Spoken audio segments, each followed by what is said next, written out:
Transport এবং labour ডিপার্টমেন্টের দায়িত্ব নষ্ট করেছি। কাজের মানুষ, ডাইনামিক নেতা অর্জুন সিং মহোদয় আমাদের মধ্যে উপবিষ্ট আছেন। সেকেন্ড টার্মের এমএলএ তথা পিএইচই এবং পিডব্লিউডি দপ্তরের পূর্ণমন্ত্রী, কাজের মানুষ ডাক্তার অজয় পোদ্দার মহোদয় আমাদের মধ্যে উপবিষ্ট আছেন। এবারের যে বিধানসভা নির্বাচনে এই রাজ্যে সর্বোচ্চ ভোটে যিনি জিতেছেন 294 জনের মধ্যে 1,04,000 ভোটে জিতেছেন, তিনি ট্রান্সপোর্ট ফিনান্সের রাজ্যমন্ত্রী, শিক্ষক আনন্দময় বর্মন, তরুণ নেতা। আমাদের যত সিদ্ধান্ত আমরা করছি দ্রুততার সঙ্গে যিনি কার্যকর করছেন এবং এই রাজ্যের তথা এই দেশের একজন অত্যন্ত সিনিয়র মোস্ট আইএএস কাজের মানুষ মনোজ আগরওয়ালজি, মুখ্য সচিব পশ্চিমবঙ্গ সরকার, মাননীয় সচিব ট্রান্সপোর্ট বিভাগ, তিনিও কাজের মানুষ, ওনাকেও আমি বহুদিন চিনি, মাননীয় রবীন্দ্র সিংজি আইএস এবং ট্রান্সপোর্ট ডাইরেক্টরেট সহ আমাদের WBTC, NBSTC, SBSTC, transport infrastructure development corporation TIDC, ডাব্লিউবিটিআইডিসি আধিকারিক সকলকে আমি ধন্যবাদ জানিয়ে প্রেস মিডিয়ার বন্ধুদের আমি ধন্যবাদ জানাবো যে তারা আমাদের এই কার্যক্রম গোটা বাংলার মানুষের কাছে পৌঁছে দিচ্ছেন। ট্রান্সপোর্ট বিভাগ, যেটা একটু আগে মুখ্য সচিব বলেছেন, এটি একটি অত্যন্ত নিত্যদিনের প্রয়োজনীয় অপরিহার্য একটি যোগাযোগের বড় মাধ্যম। একটা সমাজ, একটা রাজ্য, একটা সরকার তখনই গতিশীল হতে পারে যখন তার যোগাযোগ ব্যবস্থা আধুনিক, স্বচ্ছন্দ, পরিবেশ বান্ধব এবং সময়ের প্রতিপালন এর মধ্য দিয়ে হতে পারে। এবং এই যোগাযোগ মাধ্যমের যত আপনি বিস্তার ঘটাবেন ততই এই রাজ্যে শিল্প আসবে, বাণিজ্য বাড়বে এবং কর্মসংস্থানের সৃষ্টি হবে। মাননীয় নরেন্দ্র মোদীজির নেতৃত্বে যেভাবে সড়ক বিপ্লব হয়েছে, নীতিন গডকরিজির নেতৃত্বে, এই সড়ক বিপ্লবে আমরা যদি ট্রেন, মেট্রো, জলপথ, আকাশপথের সাথে সরকারি গণপরিবহন ব্যবস্থাকেও সঠিক সুন্দর করতে পারি, আমাদের এই রাজ্য দ্রুততার সঙ্গে এগিয়ে যাবে। আমি 2016 থেকে 20 ট্রান্সপোর্ট দপ্তরের মন্ত্রী ছিলাম। আমি জানি এখানে অপরচুনিটি কতটা আছে। আমি জানি ভারত সরকারের সঙ্গে ঝগড়া যুদ্ধ না করে যদি সমন্বয় করে কাজ করা যায় তাহলে ট্রান্সপোর্ট দপ্তরে কিভাবে উন্নয়নের গতি আনা যেতে পারে।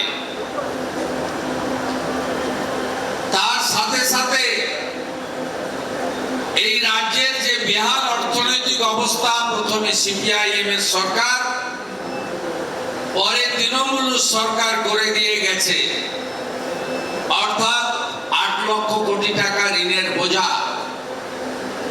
এই জায়গা থেকে বেরিয়ে আসতে গেলে সরকারি যে রাজস্ব রেভিনিউ রয়েছে তার মধ্যে ট্রান্সপোর্টও অনেক বড় অংশীদারিত্ব করতে পারে। আমরা নতুন সরকারে আসার পরে মাত্র 9 সপ্তাহ অতিবাহিত হয়েছে। এটা অত্যন্ত স্বল্প সময়। এত স্বল্প সময়ে বিরাট কিছু সিদ্ধান্ত নিতে পারি, তার কার্যকর করার জন্য একটা ন্যূনতম সময় লাগে এবং তার সঙ্গে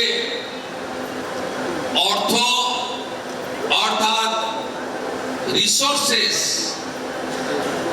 প্রয়োজন হয়। তো আমরা এর মধ্যে ট্রান্সপোর্ট ডিপার্টমেন্টে ভারত সরকারের সঙ্গে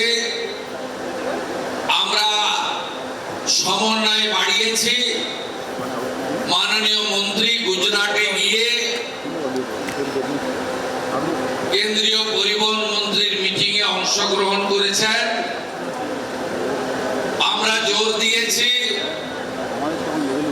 কলকাতা সহ রাজ্যকে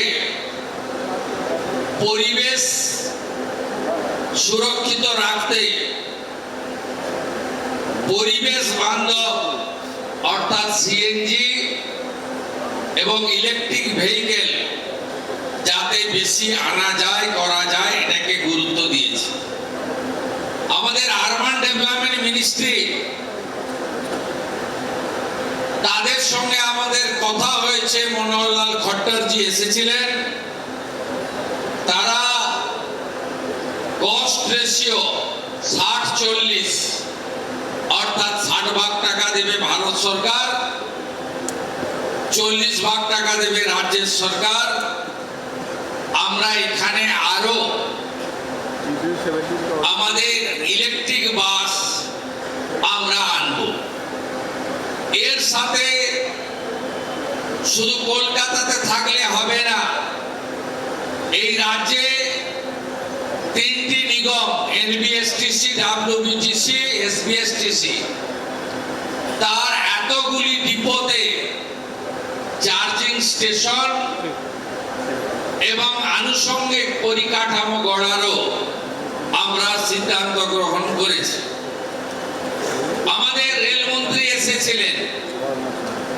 আমরা বলেছি কলকাতা মেট্রোকে, আপনারা জানেন চিংড়িঘাটা মেট্রোর সমস্যা বিগত সরকার 17 মাসে মেটাতে পারেনি। বর্তমান সরকার, ডবল ইঞ্জিন সরকার 17 দিনে মিটিয়ে দিয়েছে এবং কলকাতা মেট্রো চোকা থেকে এয়ারপোর্ট সংযুক্তিকরণের পথে অনেকটা এগিয়ে গেছে। কলকাতা মেট্রো যেমন ভারত সরকারের রেল দপ্তর দেখছে, তার আরো বৃদ্ধির প্রস্তাব, সম্প্রসারণের প্রস্তাব আমরা দিয়েছি। কিন্তু আমরা ভারতবর্ষের অন্য রাজ্যের মতো ট্রান্সপোর্ট বিভাগের অধীন সিটি মেট্রো আমরা ধীরে ধীরে চালু করব। আমি মাননীয় মুখ্য সচিবকে বলবো ওয়ার্ল্ড ব্যাংক বা এডিবিআই বা হাটকো এদের সাথে নিয়ে প্রজেক্ট রেডি করার ব্যবস্থা করতে। আমরা দুটো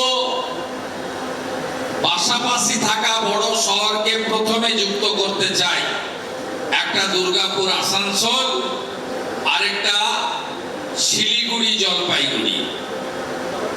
এর বাইরেও পশ্চিমবঙ্গ 17তম রাজ্য হিসেবে ওয়াটার মেট্রোতে যুক্ত হচ্ছে। অর্থাৎ আমাদের এই যে সুন্দর নদীপথ, মা গঙ্গার এই অপরূপ যে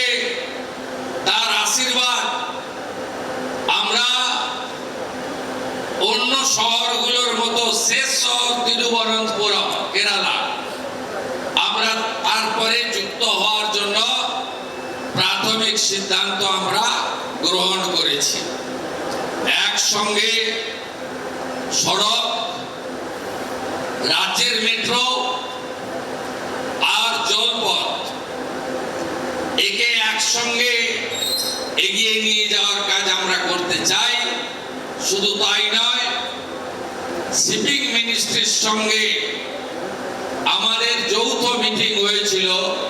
মাননীয় দুই মন্ত্রী সর্বানন্দ সোনোয়াল, শান্তনু ঠাকুরের উপস্থিতিতে আমি ছিলাম। সেখানে এই যে কোনা এক্সপ্রেসওয়ে, এখান দিয়ে যে ফ্রেট আসে,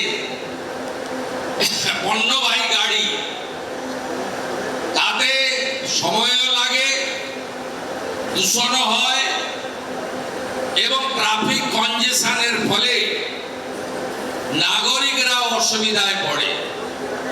আমরা গার্ডেন রিচ এবং শিবপুর, সাকরাই, হাওড়া এবং গার্ডেন রিচের মধ্যে রোরো সার্ভিস চালু করারও সিদ্ধান্ত নিয়েছি, যাতে কলকাতা পোর্টের যে ফ্রেট ওপারে চলে যেতে পারে এই কনজেশন থেকে মুক্তি দেওয়ার জন্য। 15-20 মিনিটে সব কথা বলা যাবে না। 21টা এনডিএ রুল স্টেট যে বিপ্লব করেছে পরিবহন ক্ষেত্রে, দিল্লি যে বিপ্লব করেছে পরিবহন ক্ষেত্রে, কি মেট্রো কি গণপরিবহন ব্যবস্থা, এক্ষেত্রে আমরাও সেই দিকে অগ্রসর হচ্ছি মাননীয় প্রধানমন্ত্রী নরেন্দ্র মোদীজির আশীর্বাদে।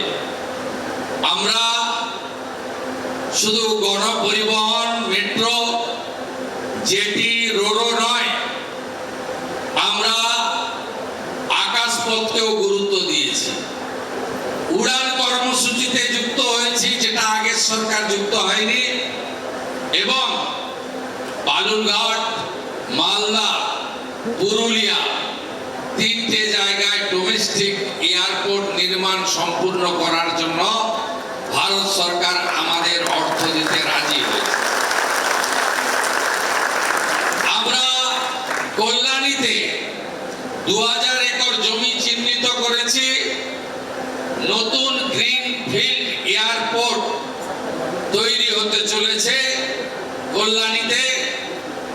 এর আগে যখন মন্ত্রী ছিলেন জ্যোতিরাদিত্য সিন্ধিয়া, সিভিল এভিয়েশন, আগের মুখ্যমন্ত্রীকে চিঠি দিয়েছিলেন যে আপনারা আরেকটা কলকাতা এয়ারপোর্টে জমি দিন, আরেকটা এয়ারপোর্ট বানাবো।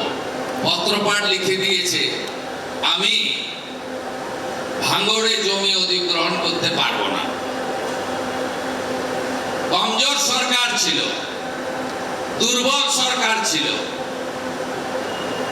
সেই জন্য এয়ারপোর্ট কলকাতা আন্তর্জাতিক মানের ইন্টারন্যাশনাল ফ্লাইট যাতায়াত করে।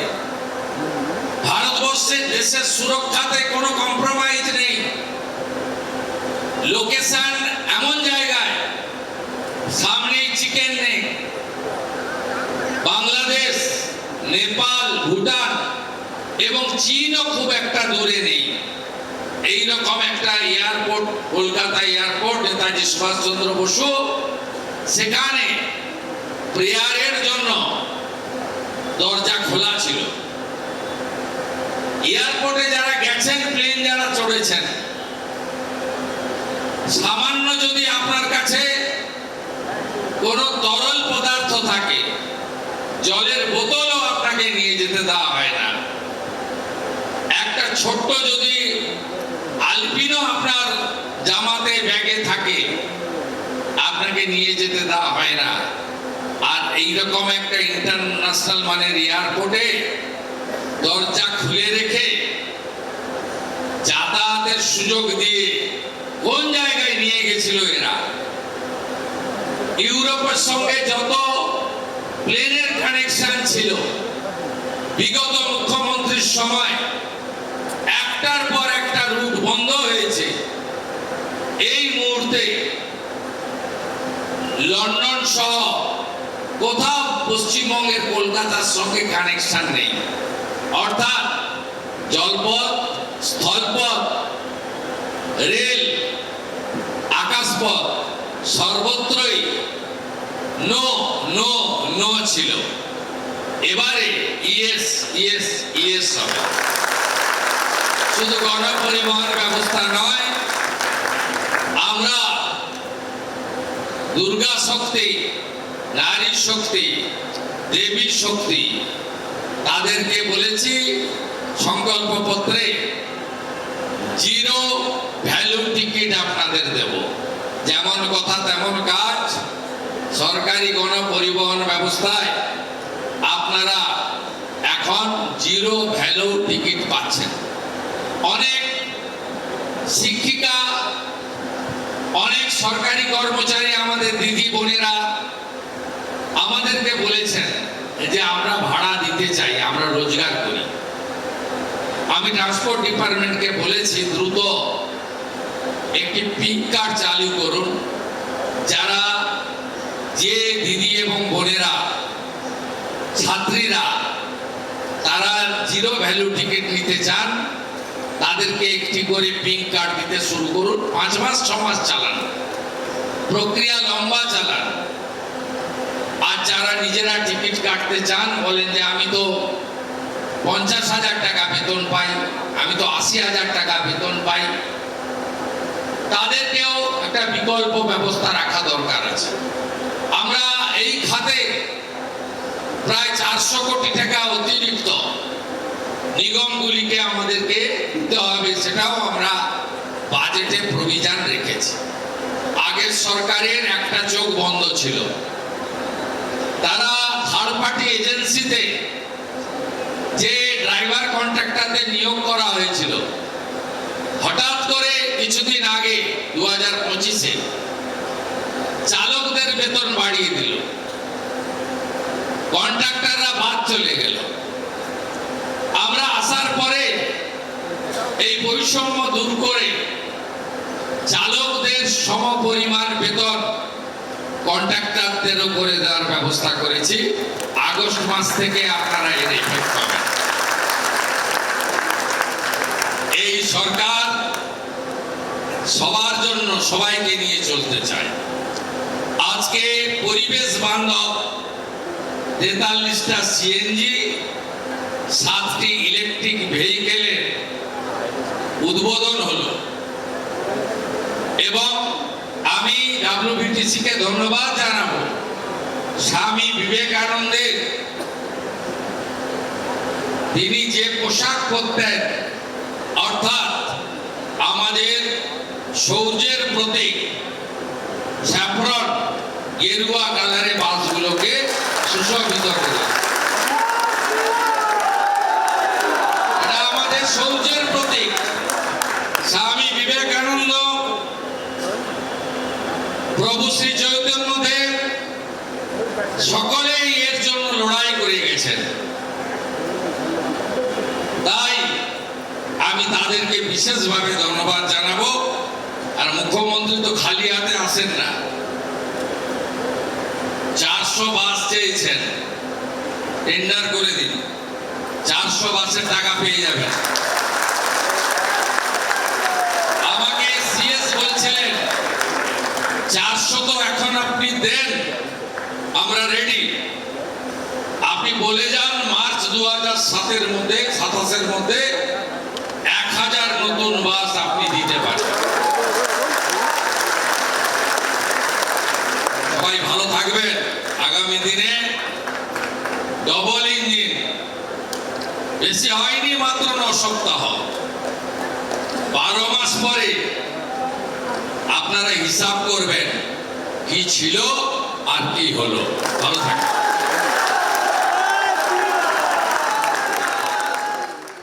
যে খবরের দিকে নজর রেখেছিলাম, মুখ্যমন্ত্রী শুভেন্দু অধিকারী এবার বিশেষ উন্নয়নের প্রকল্পের ঘোষণা করছেন। একের পর এক চমক আমরা দেখলাম। পালা পরিবর্তনের পর 43টি সিএনজি বাসের শুভ উদ্বোধন, 7টি ব্যাটারি চালিত বাস নামছে এবার রাস্তায়। সব বাস কিন্তু এবার গেরুয়া হতে চলেছে, যেমনটা মুখ্যমন্ত্রী শুভেন্দু অধিকারী জানালেন। এর পাশাপাশি পরিবহন ব্যবস্থায় বিশেষ নজর দেওয়া হচ্ছে রাজ্য সরকারের তরফ থেকে। পরিবহন ব্যবস্থা যত মসৃণ হবে, রাজ্য ততই এগোবে। রাস্তায় নামছে এবার 43টি সিএনজি চালিত বাস।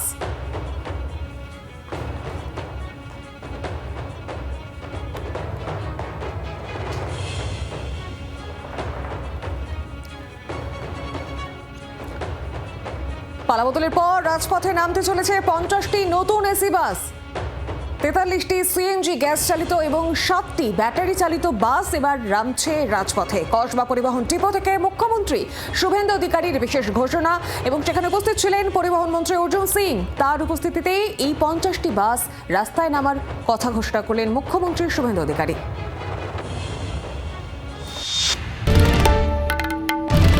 বাংলার আওয়াজ, বাঙালির আবেগ, জি 24 ঘন্টা।